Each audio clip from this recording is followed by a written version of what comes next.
पिछले कुछ चुनाव में लगातार उत्तर बंगाल में भारतीय जनता पार्टी ने अपना दबदबा कायम रखा है, लेकिन इस चुनाव में क्या होगा, क्या सोच रहे हैं लोग और क्या सोच रहे हैं वो लोग जो इस बार फिर से एक बार वोट करेंगे और फैसला करेंगे भाग्य का, नेताओं का। हमारे साथ बहुत सारे लोग हैं, पूछते हैं उनसे सुकना में खास तौर से कि उनके लिए क्या क्या मुद्दे हैं, इस बार क्या मुद्दे हैं चुनाव के, क्या सोचकर आप लोग वोट करेंगे। देखिए, अभी बंगाल में हाई वोल्टेज विधानसभा चुनाव चल रहा है, शुरू हो चुका है।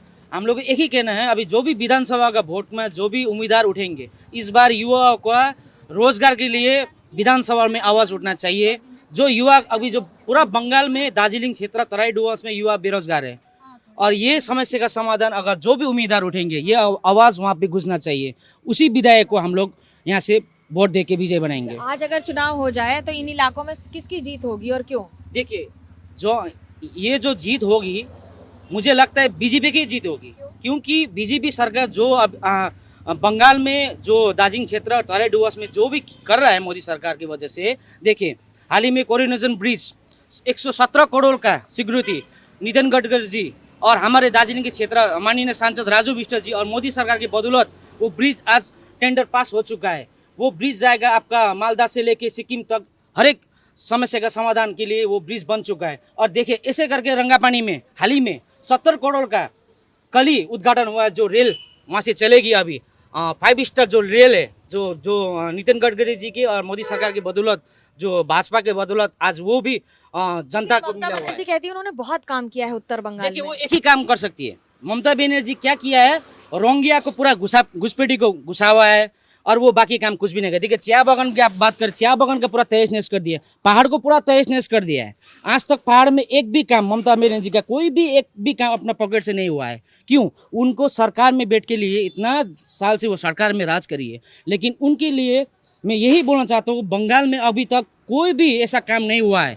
जो आज रिंग रोड सिलीगुड़ी में आप जाते समय देखिएगा, रिंग रोड का आज सिलीगुड़ी का नक्शा चेंज कर दिया है। किसकी वजह से? मोदी सरकार की वजह से, राजू बिष्ट जी की वजह से, नितिन गडकरी की वजह से आज नक्शा रिंग रोड बन चुका है। तो ममता बनर्जी अभी तक कुछ भी नहीं किया है। आप मुझे ये बताइए कि जब बात पार्टी की होती है तो धर्म आधारित राजनीति का आरोप तो बीजेपी पर लगता है कि आप धर्म का इस्तेमाल करते हैं, हिंदू मुसलमान करते हैं। नहीं, बिल्कुल हम लोग कभी हिंदू मुसलमान करते नहीं है, क्योंकि मैं हिंदू हूँ तो मैं हिंदू के हित चाहता हूँ, मैं हिंदू का रक्षा चाहता हूँ, मैं सनातन और सनातन संस्कृति का रक्षा चाहता हूँ।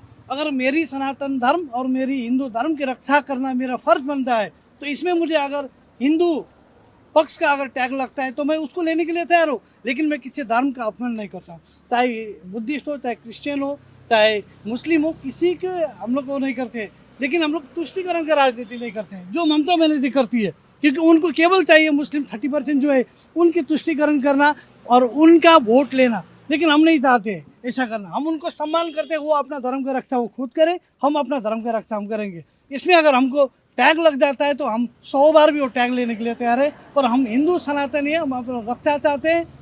देश बुनियादी तौर पर एक हिंदू राष्ट्र है, इसी ढांचा, इसी संरचना को हम लोग यथावत रखना चाहते हैं। 2011 में जब चुनाव हुए थे तो तृणमूल कांग्रेस ने बड़ी बढ़त हासिल की थी उत्तर बंगाल से। आप लोग ने भी टीएमसी को ही वोट किया था तब 2011 में देखिए, एक अलायंस चल रहा था यहाँ पर, हालांकि कांग्रेस का था या फिर गोरखा जनमुक्ति मोर्चा का लोकल रीजनल पार्टी वगैरह था, लेकिन कुल मिला के था कि बंगाल में एक परिवर्तन चाहिए था वामपंथियों से, क्योंकि वामपंथियों का भी एक लूट का साम्राज्य हुआ था और उनको हटाना जरूरी था। तब जाके कहीं एक म्यूचुअल अंडरस्टैंडिंग होकर उनको रखे थे परिवर्तन हो। लेकिन परिवर्तन तो बिल्कुल गलत अर्थ में लगा। परिवर्तन हुआ मुस्लिम तुष्टिकरण में, परिवर्तन हुआ कटमंडी खाने में, परिवर्तन हुआ रोहिंग्या को घुसाने के लिए, परिवर्तन हुआ इस देश के एक बड़े हिस्से को यहाँ से काट कर बांग्लादेश में गाड़ने का एक षड्यंत्र होगा, ग्रेटर बांग्लादेश का। ममता बनर्जी बस यही कर रही है, ये ग्रेटर बांग्लादेश बनने का। आज 35% मुस्लिम उन्होंने रोहिंग्या और बांग्लादेशी अनुप्रवेशकारी को घुसा के किया हुआ है। हम अब भी अगर सो गए, हम अगर 50-50 तक हम देखना अगर चाहें तो हम बर्बाद हो जाएंगे। केंद्र सरकार काम कर रही है कह रही है, लेकिन मुसलमान और जब आप बांग्लादेशी की बात करते हो तो मिलते कहाँ हैं? वापस कितने भेजे हैं? नहीं, वापस कितने भेजे? उनको तो सारा दस्तावेज बना के एक राज्य सरकार ने फेडरल स्ट्रक्चर में राज्य सरकार ने सारा दस्तावेज उनको दिया है। उनके हाथ में राशन कार्ड है, वोटर कार्ड है, आधार कार्ड है, सारा चीज़ उनके हाथ में है, तो हम उसको खदेड़ तो नहीं सकते। पर आइडेंटिफाई अब SIR हो रहा है, SIR में बहुत सारे चीज़ सामने आ रहा है। अभी हियरिंग आ रहा है, हियरिंग में देखिए बहुत सारे लोग हो जाएंगे। जब डिवोटर हो जाएंगे उसके बाद वो खुद समझेंगे कि इस देश में रहना है या बांग्लादेश में जाना है। जो जहाँ से आया था हम चाहते हैं वो उसी देश में चले जाएं। हमारे नागरिक नहीं है, हमारे देश, हम टैक्स पेयर है, हमारे टैक्स से हम बांग्लादेशी रोहिंग्या को, बांग्लादेशी अनुप्रवेशकारी मुसलमानों को हम अपने टैक्स से अब कभी खाने नहीं देंगे। हिंदू वहाँ से आते हैं तो प्रताड़ित होके, वो हमारे भाई, हम उनके लिए हमेशा खड़े हैं। ये बड़ा दिलचस्प मामला है, लेकिन जब आप बात कर रहे हैं यहाँ पर इस समय चाय बागान की, बड़ा मुद्दा है, कितना बड़ा मुद्दा है आपके लिए? बहुत बड़ा मुद्दा है। अगर यहाँ के आप पॉपुलेशन देखेंगे दार्जिलिंग डिस्ट्रिक्ट का, तो 80% से ज़्यादा तो टी गार्डन में काम करते हैं। राज्य सरकार अगर मजदूरों के लिए उतना ही सोचती तो मिनिमम वेजेस तो आगे ही लागू कर दी थी। अगर चुनाव के समीप पे आके टीएमसी के नेता लोग डोरस में आके बड़ी बड़ी बातें कर रहे हैं, चुनाव को देखते हुए, मद्देनजर को देखते हुए बसें प्रोवाइड करी जा रही है, तो इस बार कोई चांस नहीं है टीएमसी का।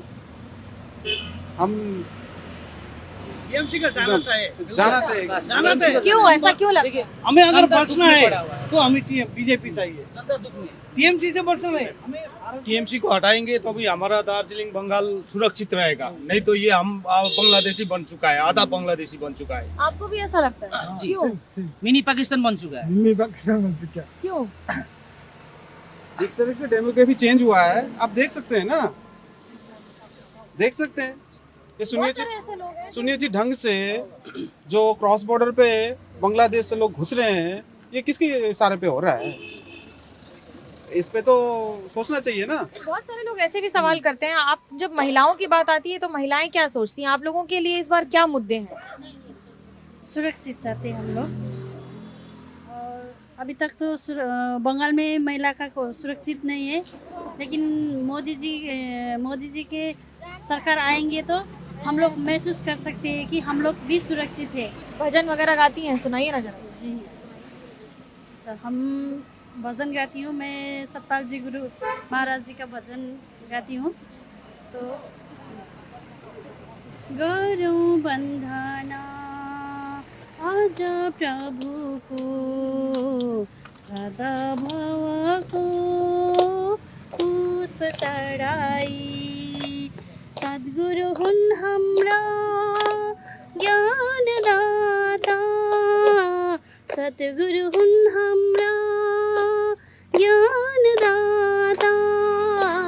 अज्ञान हृदयमा ज्योति जलाउने, अज्ञान हृदयमा ज्योति जलाउने।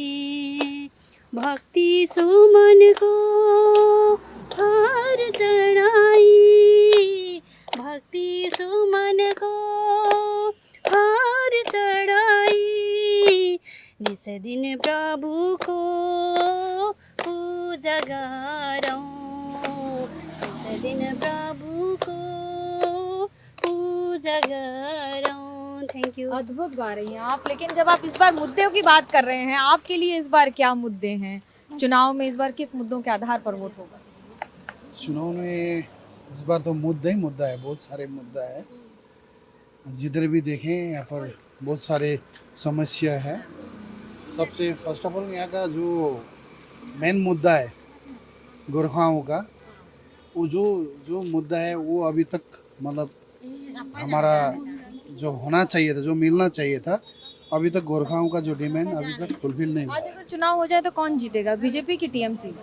नहीं, ये तो जनता के ऊपर में है, जनता किसको वोट देंगे वही जीतेंगे। लेकिन जो समस्या है आज तक बीजेपी ने भी हमारे कोई समस्या का समाधान नहीं किया है। जो डिमांड था बीजेपी ने आज तक हमारा कोई भी मतलब समस्या का समाधान नहीं किया। उल्टा वो जो प्रलोभन दिखाते हैं, ये होगा आज नहीं तो कल होगा, आपका उस साल होगा, ये होगा बोल के जितने भी हमारे गोरखाओं हैं, हम सब एक ही हैं, पहाड़ के गोरखा जितने भी हैं, लेकिन उन्होंने जो डिमांड है डिमांड अभी तक फुलफिल नहीं किया है। हो सकता है राजू बिष्ट जी को भी, जो हमारा एमपी जी है, उनको भी शायद कौन सी लड्डू खिलाए हैं बीजेपी ने, बेचारा वो मतलब हमारे लिए संसद में भी बोल रहे हैं, वो हम लोग देख रहे हैं, लेकिन आज तक कोई समस्या का समाधान उनके मार्फत यहाँ पर नहीं हुआ। ममता दीदी ने कैसा काम किया उत्तर बंगाल में? ममता दीदी का तो हम लोग बोल नहीं सकते, क्योंकि ममता दीदी का भी काम आप लोग जैसे कि हमारे से ज़्यादा मीडिया जो है आप लोग आपको लिए क्या है? हमारे लिए तो वो ममता दीदी ने भी हमारे पहाड़ के लिए कोई भी नहीं किया है, कुछ नहीं किया है। जो हमारा ममता दीदी ने भी तो बोला था गोरखाओं का जो समस्या है मैं समाधान करूंगी, लेकिन गोरखाओं का समस्या अभी तक दीदी ने भी समाधान नहीं किया है। और जो जितने भी जैसे कि गोरखाओं का जो हमारा 11 जात जो गोष्ठी है उन लोग का जो ट्राइबल का जो वो देने को दीदी ने भी बोली थी, लेकिन दीदी ने भी आज तक मतलब वो नहीं किया है। अगर वो हमारा बीजेपी भी नहीं किया, ममता दीदी भी नहीं किया, गोरखाओं को इन लोगों सब पार्टी का इन लोग ने क्या किया है, एक तो डमरू बनाया है, हम लोग को नचारा है, राज्य सरकार भी नचारा है एक तरफ से, एक तरफ हमारा सेंट्रल गवर्नमेंट भी नचारा है। इसीलिए दोनों एक ही है, एक ही सिक्का का दो पल्लू है इन लोग, और हमारा गोरखाओं को एक होना चाहिए। मैं तो ये आह्वान करूँगा जितने भी हमारे गोरखा भाई बहन है, जितने भी नेतागण है, सबको एक होना चाहिए, तब जाके एक आवाज़ में जाके हम लोग को मतलब कुछ मिलेगा बोल के मैं सोचता हूँ। ये मेरा उदाहरण है। बहुत बड़ी बात है, क्योंकि उसके साथ साथ जब बात कहते हैं ना कि आयो आयो गोरखाली, तो वो एक जो भावना होती है वो शायद इस बार चुनाव में कई गुना ज्यादा नजर आए। उत्तर बंगाल क्या करेगा, बड़ा दिलचस्प होगा देखना। कैमरा पर्सन सूरज पांडे के साथ मनोज्ञा लोईवाल, सुखना, दार्जिलिंग, एनडीटीवी इंडिया के लिए।